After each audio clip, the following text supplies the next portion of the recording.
यह है राजेश जी का सिटी स्कैन, जिसमें 60% पैचेज डायग्नोज हुए हैं। आइए चलिए करते हैं इन्हीं पैचेज को हील करने का प्रयास।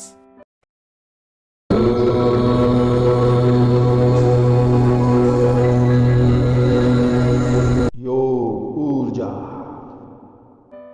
चलिए कुछ फिजिकल एक्सरसाइज करते हैं लंग्स को खोलने के लिए, अपनी छाती को खोलने के लिए। कोहनियां सीधी रहनी चाहिए पूरी तरह से, कोहनियां मुड़ी हुई नहीं होनी चाहिए। ऐसे सांस भरते हुए साइड में ले जाएंगे, ये नीचे की तरफ ना जाए। बाजुएं सीधी रहनी चाहिए और जितना हम पीछे इसे खींच सकते हैं उतना हमें बाजुओं को ऐसे पीछे खींचना है। छाती में उभार आए तो बहुत अच्छा रहेगा। ऐसे सांस छोड़ते हुए सामने और सांस भरते हुए फिर से ऐसे ले जाएंगे। ऐसे 5 से 10 कर लें, जैसे हमारा स्टेमिना है, जितनी हमारी स्ट्रेंथ है उस तरह से ऐसे हम एक्सरसाइज देंगे। सांस छोड़ते हुए सामने, सांस भरते हुए पीछे की तरफ ले जाएंगे और छाती को फुलाने की कोशिश करेंगे। सांस साथ साथ चलते रहें ताकि भस्त्रिका हमारा होता रहे। चलिए अगली एक्सरसाइज की तरफ चलते हैं। कोहनियों को मिलाएंगे इस तरह और फिर से खोल देंगे बाजुओं को सांस भरते हुए ऐसे। बिल्कुल सांस छोड़ते हुए सामने, सांस भरते हुए, सांस छोड़ते हुए कोहनियों को मिलाएंगे, हाँ ऐसे, और खोल दें इस तरह करिए। कोहनियों को मिलाना है, कोशिश करें कोहनियां मिले और पूरा खोल दें। ऐसे 5-5 स्टेप भी कर लेते हैं तो बहुत फायदा होने वाला है। आगे चलते हैं तीसरी एक्सरसाइज के लिए। कंधों को गोल गोल घुमाना है श्वासों के साथ में। जब कंधे ऊपर की तरफ जाते हैं श्वास भरनी चाहिए, जब कंधे नीचे की तरफ आते हैं तो श्वास छोड़नी चाहिए। श्वासों का विशेष ख्याल रखना है। श्वासों का ख्याल रखते हैं तो लंग्स को पूरी एक्सरसाइज मिलती है। 5 से 10 बार एक तरफ से कर लेंगे और 5 से 10 बार दूसरी तरफ से गोलाई में घुमाना है ऐसे।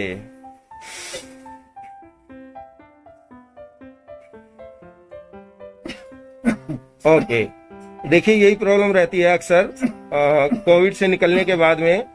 ये धसका सा उठता है, खांसी आती है, उसी को हम ट्रीटमेंट देने की कोशिश कर रहे हैं। चलिए आगे चलते हैं अगले अभ्यास के लिए। इसमें दोनों हाथों को और टांगे फैला लेंगे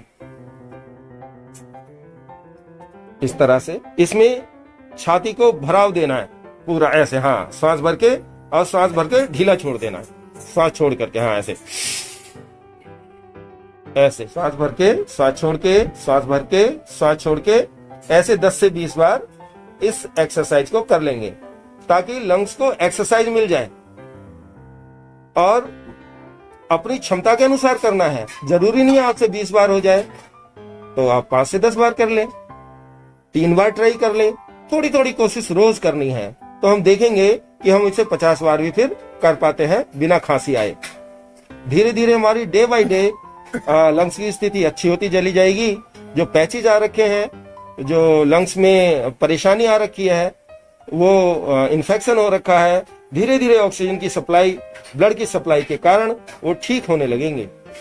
हाँ, सांस भर के ऊपर, नॉर्मल स्थिति है पूरी तरह से। आराम से सांस ले रहे हैं ऊपर जाते हुए, सांस छोड़ रहे हैं नीचे आते हुए। अभी हम ये आसन नहीं कर रहे हैं, आसन जैसी स्थिति कर रहे हैं, आसन की एक्सरसाइज कर रहे हैं। सांस भर के ऊपर, हाँ जी, सांस छोड़ के नीचे, बिना रुके हुए, सांस भर के ऊपर, सांस छोड़ के नीचे, सांस भर के ऊपर, सांस छोड़ के नीचे। बहुत अच्छा, ऐसे 5-10 बार करके अपनी क्षमता के अनुसार, और लास्ट में हम रुकेंगे ऊपर की तरफ, बस ऐसे रुक जाएंगे। आसमान को देखना है और बाजुओं को सीधा रखते हुए, ये इस तरह से बाजुओं को सीधा रखते हुए कमर को ढीला छोड़ देंगे पूरी तरह से ऐसे। आप चाहें तो पैरों को खोल के रख सकते हैं इस स्थिति में, वरना तो ऐसे ही रहने दें। नॉर्मल श्वास है और धीरे धीरे देखो झुकने लगते हैं क्योंकि कमजोरी रहती है। और फिर से हम विश्राम की अवस्था में आ जाएंगे। ये मकरासन और ये बालासन कर लेंगे। बालासन, ये पैर को मोड़ लेंगे और इस तरह से बालासन की स्थिति में आ जाएंगे। ऐसे कुछ देर यहाँ आराम करके मिनट भर करीब, फिर हम दूसरी तरफ से भी कर लेते हैं। इससे लंग्स को भी अच्छी ऑक्सीजन सप्लाई होती है। ये हमें बहुत कमजोरी हो तो भी हमें ऐसे कर लेना चाहिए। जब हम आसन नहीं कर पाते, प्राणायाम नहीं कर पाते, तब भी हम इस अवस्था को कर सकते हैं। प्राणायाम की स्थिति जितना हम बैठ सकते हैं उतना सीधा बैठ करके और लंबा गहरा श्वास भरना है लंग्स में और लंग्स से ही छोड़ देना है बिना रोके हुए। तो श्वास लंबा भरना,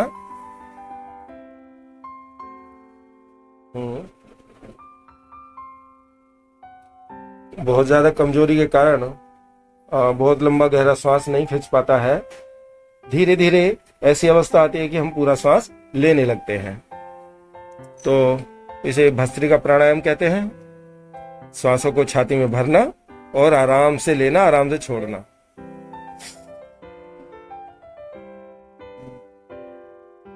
पहले इस तरह से इनसे श्वास नहीं लिया जाता था, लेकिन अभी देखो इतनी देर हो गई है करते करते, पहले 2-3 श्वासें भी ऐसे नहीं ली जा रही थी। अब काफी लाभ मिला है ये जो प्रक्रिया अभी हमने की है उनसे। इसी में थोड़ा ऐड कर देते हैं हम अनुलोम विलोम। अपनी क्षमता के अनुसार लंबा गहरा श्वास लेना है एक नोस्ट्रिल से और दूसरे नोस्ट्रिल से छोड़ देना है।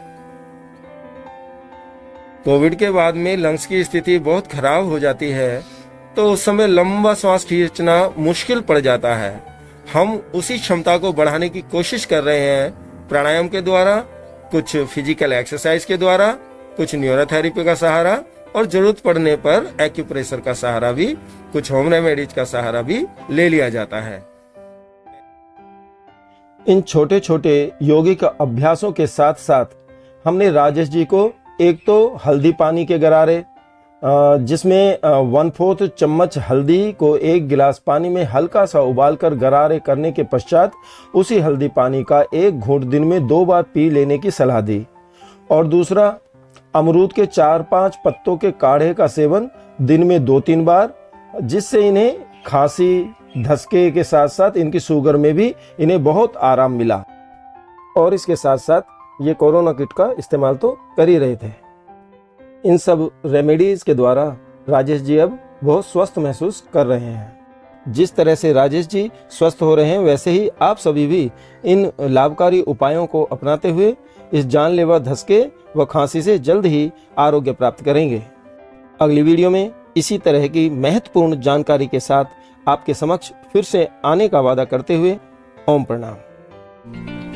यदि आपने अपना योग ऊर्जा चैनल सब्सक्राइब नहीं किया है तो सब्सक्राइब करें, वीडियो को लाइक करना और बेल आइकन दबाना ना भूलें। यदि आज की वीडियो, इस वीडियो में इतना ही। आपको ये वीडियो कैसी लगी हमें कमेंट बॉक्स में अवश्य बताएं।